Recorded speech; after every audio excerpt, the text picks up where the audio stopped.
So for the past few days, I've been looking at the next couple of chapters of Ezekiel. And Ezekiel 40 through 42 are very intensive and specific about the measurements of the temple that Ezekiel sees in his vision. So that's one thing we could take from it. Ezekiel sees the temple. And the second thing we take from it is if we write down all these and scale them, we can know what the temple looked like measurement-wise and what scale everything was. The question is, what's that got to do with me? And then the Holy Spirit responds, the Bible's not about you. So then the second question comes, what's the importance of the measurements of this temple that Ezekiel's describing? Well, the first thing it reminds me of is that we serve a very specific God. And He created all things, but that doesn't mean He doesn't leave it up to us to make them a certain way. So when our roles call for specific kingdom work, no matter how specific, there is an importance to what God is saying. The second thing I think of is just how loving God is. Because some people think like this. Some people need these specific measurements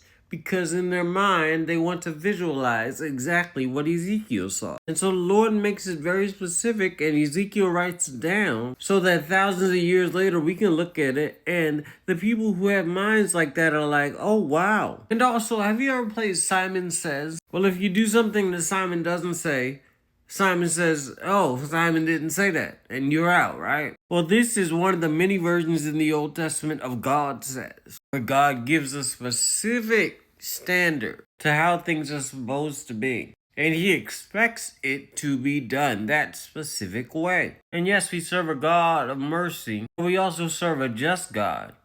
And if God didn't say that, you're supposed to be out.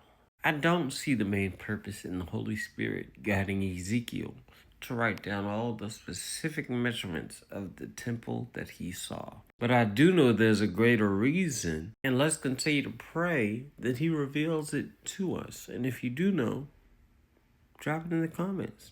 But either way, I just spoke on Ezekiel chapters 40 through 42. Thank you for going on this journey with me and going through this book with me. If you've been here since the beginning, God bless you. If this is your first video on Ezekiel you're seeing, God bless you. Please donate if you can. It really helps. Please keep this ministry in prayer and myself. I love you. God bless you. And I'll see you, or you'll see me in the next video.